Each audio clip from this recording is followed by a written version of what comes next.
Hey guys, welcome to another episode of Talking with My Mouth Full. We're all about satisfying your hunger for all things food related. I have an interesting show for you today. It's an ode to perfection. That's what we're going to be talking about. And I'm sitting with Chef Manu Chandra, Mr. Perfectionist himself.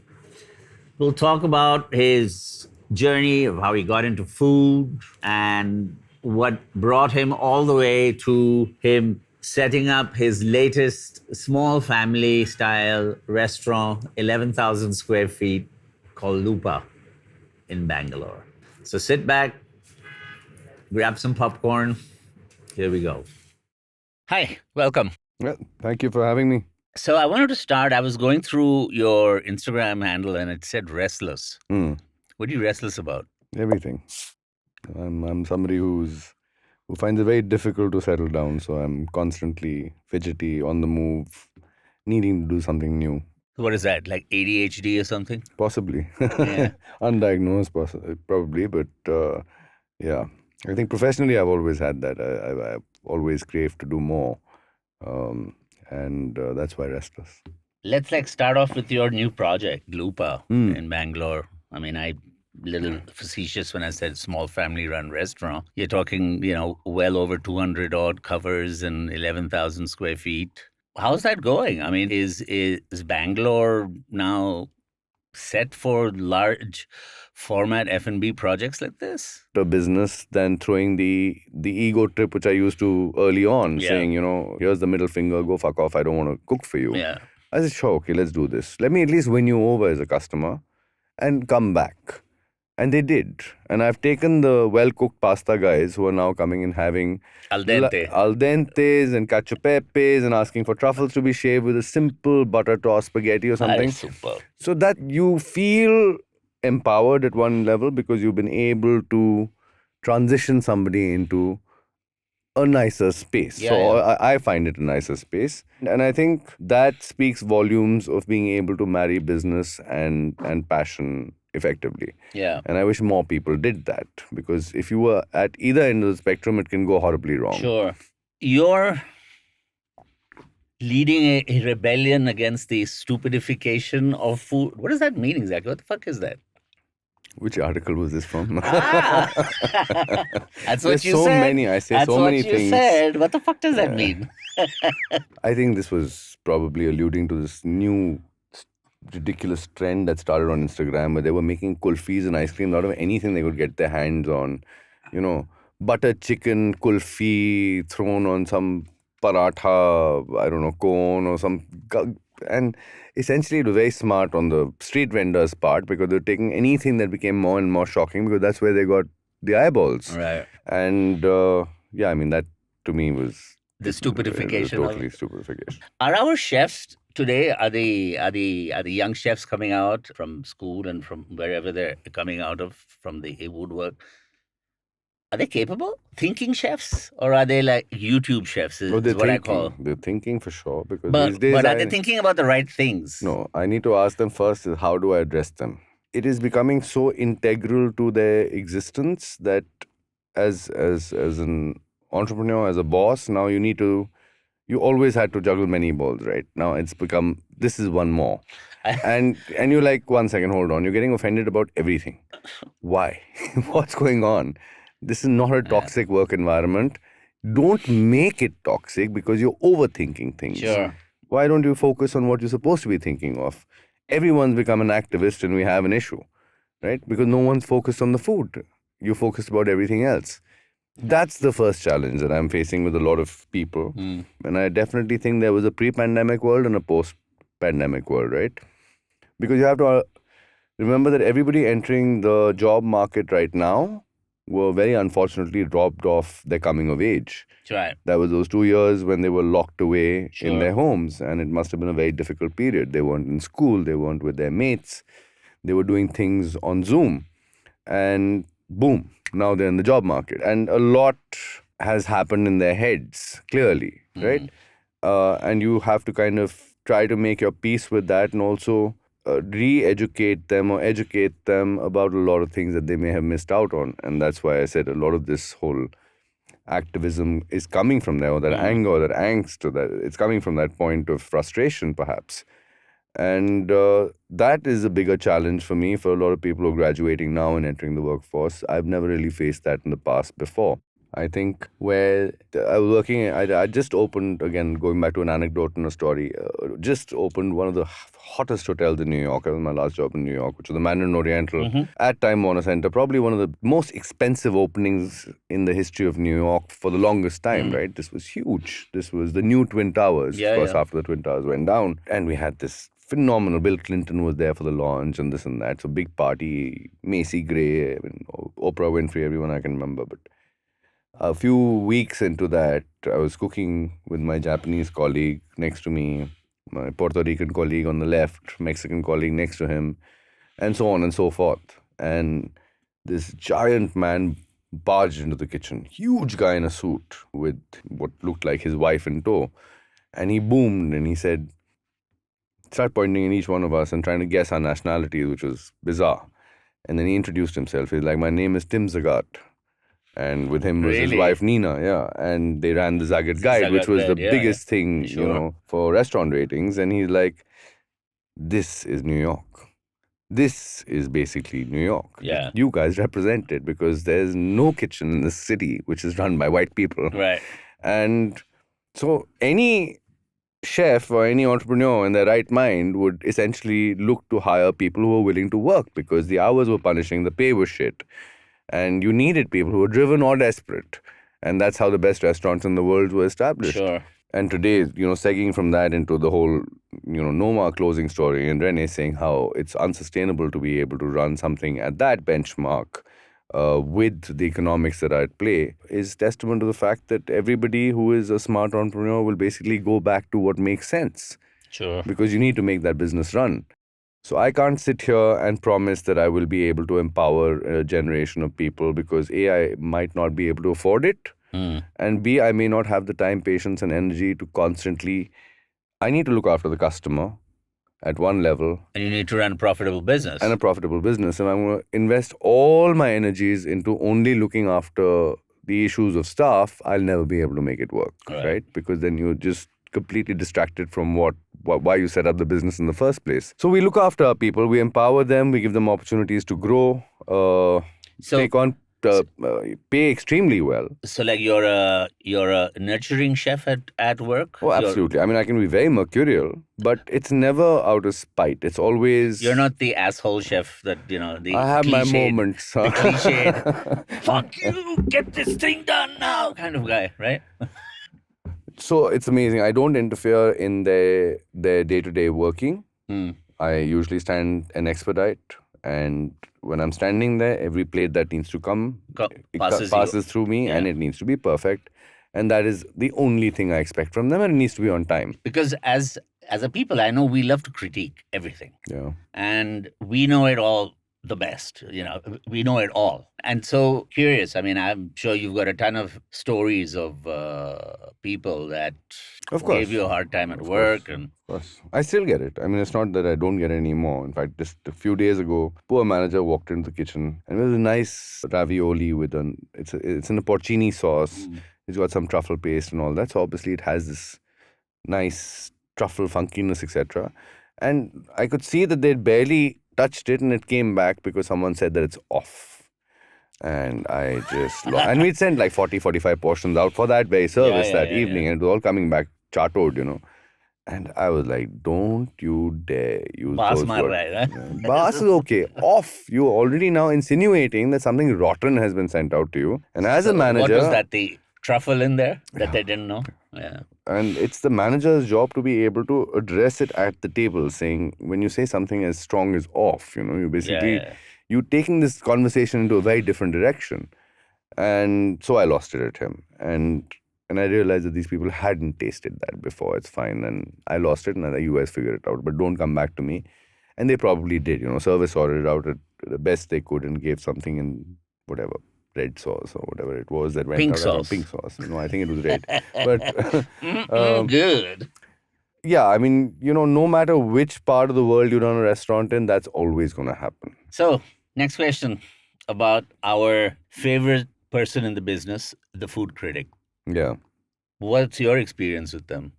Do they actually know what they're doing? Are they important? Do we have any left? Do we have any left? I mean, honestly, that's a question I often ask. I was like, who's left?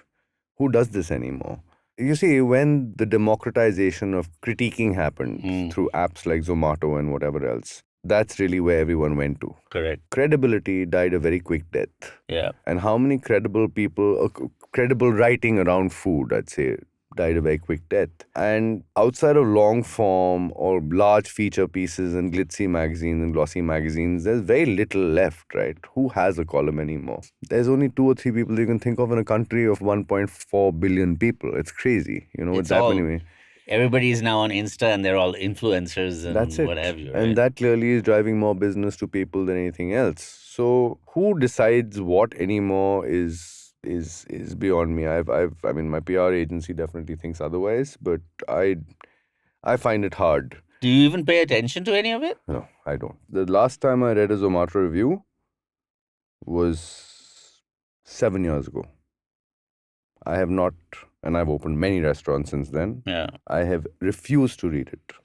Because I do not want to wake up in the morning and have negativity in my life, which has been written by an armchair critic, who did not have the mindfulness or the decency to address an issue while they were at the restaurant themselves, right? The second thing, I remember when we'd opened Fatty Bao in Delhi for the first time. Of course, Fatty Bao was, hot property. It was opening in different parts of the country, etc. We'd opened this very noisy sort of space, bad sound design, and the first thing that we were hit with was these giant kiddie parties. Delhi is famous for. And Wednesday is the day for them, right? So I think we walked into a restaurant, and the only men in that restaurant that day were probably the servers, the waiters. There you go. And Veer decided to come in for lunch that day. Veer Sangvi decided to come in for lunch that day of all days. And of course, he probably couldn't hear himself breathe also. It was so loud. So he wrote this scathing piece, and we're good friends. But he still wrote a scathing piece about just how noisy. And You had one too? Yeah, I know When, you had one we too. I opened remember Indigo, Indigo. we had the one too, yeah. But that noise can essentially destroy anybody's experience, and I Sure. don't blame him. And there's certain things that are just not under your control. In the same restaurant, there was another giant thing that happened. That became a huge Facebook thing at that time, which was, Facebook groups were huge on food. Yeah. Some waiter had taken a bill and gone onto the side station and added another zero to the, some tip amount, etc., and taken some extra cash. Oh my God, it became this whole thing about how the restaurant is total thieves. And I responded to it. I remember that also. My response became 50 times bigger than the complaint itself. So that poor woman had to take it down and delete her Facebook account because she was getting undue attention. But I retaliated because I had a conversation with her, apologized profusely, saying there's one incident that some individual carried out which we had no control over. There was a cash dealing hand to hand. It was impossible to monitor. Right. And you have to understand, we're willing to hand him over to the police, etc. She's like, no. I'd rather just write a complaint on Facebook. It wasn't a complaint on Facebook. It's a publicity stunt. A publicity stunt. Right. And the reply was scathing from my part. And like I said, so, I mean, going back to the critics and critiques and whatever, else people want to call themselves these days, I don't pay very much heed. So now as a restaurateur and a chef, I mean, you've done both and you've done that for a while. I remember AD and I used to always have this big argument about what people want when they go out to eat. And, he comes from the place of, people want the vibe and they want the entertainment and they want all the other pastiche that kind of goes with the experience. And I'm a lot more old-fashioned that way. I think I'd like to think at least, people fundamentally go to a restaurant to eat. What do you think? I think that's probably something that I've picked up from AD, and I see a lot of merit in that, especially in this day and age. But more than this day and age, I think if you're running a luxury establishment, or if you're running something which is placed in the premium headspace, it becomes necessary to be able to marry both. You need to be able to create a great dining experience. I mean, a great food experience, Sure. of course. But the bells and whistles that surround it need to matter as much. Details matter. The quality of I'm not talking about details. I'm talking about the decor, the vibe, Hmm. the whole thing, right? It's a huge driver for a lot of people. People I have noticed now will not go to a place if it's not buzzing, Buzzing. right? Yeah. It could have the best food, but they would rather go to some place else. They'd walk in, they look around like, yaar, aaj vibe nahi aa raha, and go wherever else. Sure. How do you make a restaurant interesting? How do you make it fun? I don't think there's a one-line answer to that, but there's lots and lots and lots of little pieces that keep sort of contributing, and you have to keep adding bit by bit to bring that in. Sure. It could be the way the chairs are positioned. It could be 5 less tables. It could be putting in a partition somewhere so that it looks more full. It could be adding a few more plants. It could be changing the lighting around. It could be adding a pretty face behind the bar who also converses really well. There's so many little touch points that go into creating that, and I still struggle with it. Tell us about your experience at Cannes, that whole dinner. I was supposed to go any which way. I was going for a party. I wasn't going to cook. Right. Then I got a message saying, would you consider doing a dinner or some canapes at the pavilion? And I said, sure. And I put together a menu and I sent it. And when I was making the menu, so I get very creative when I make menus, not only from the food perspective, but I try to weave together the whole experience, the whole experience. No, but also delivery. Time, place, location Sure. are very important. Yeah. History is very important. I studied history actually, which a lot of people don't know before it was food.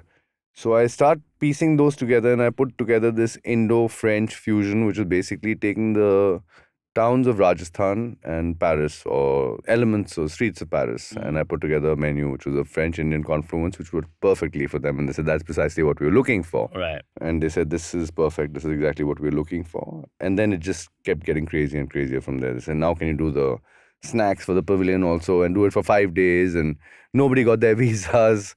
I fortunately had my visa, so I was able to get to Cannes ahead of time, and I realized that I was basically working alone because I had to do this sit-down dinner. I remember reading that somewhere. Yeah, sit-down dinner for 40 people, no help, zero help, 5 courses, in a completely alien kitchen. So how's your cheese business? No, so Begum something or the other. What is that? I think Begum is a good idea to pick up. I mean, a good conversation to pick up on, principally because it kind of defines something that I personally, as a chef, have worked towards for a very long time. Okay. And I think Begum is just one of those ventures because I was so frustrated with the quality of product that we used to get into the country and pay huge premiums for. Yeah, it's all supermarket grade. Essentially, yes. The cheapest shit possible product, right? Endeavor began then with a couple of cheese enthusiasts, and it was also about vertical integration in some level, right? That you can own your own supply chain. Sure.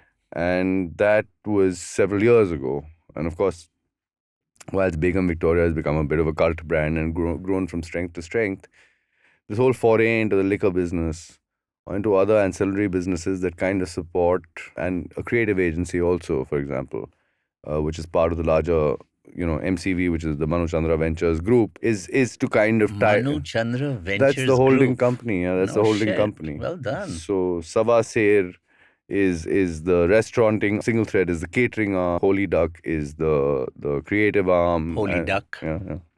So there's a bunch of ventures under that essentially kind of put the entire ecosystem together. We also have Duality Concepts, which is a turnkey company, which essentially will do other scale models later. I mean, of course, Lupa was the big flagship. That's where you start off from. But that vertical integration is very important to me, and I think that in itself creates a lot of interesting opportunities for a bunch of people who are starting out with that slightly different mindset. They don't want to work the hours in a restaurant anymore. But then there's just so much other stuff that can be done around food, which one's not looking at. Well, I wish you a lot of luck with your various ventures. Thank you very much. And thanks a lot for, I mean, you don't need the luck. You're killing it, which is great to see, and as it should be. Wishing you all the best with yours. Thank you, man. We will try. As I message you, I've stopped counting your innings now. It's always back with something new. You got to try it. Got to keep going. Absolutely. So this was good. Thanks a lot. Thank you, Chef. Hey guys, I hope you enjoyed that episode all about exacting perfection with Chef Manu Chandra, Mr. Perfection himself. I'm Rahul Akerkar, signing off on another episode of Talking with My Mouth Full. I'll see you next time when we have another really interesting chef with us. See you then. IVM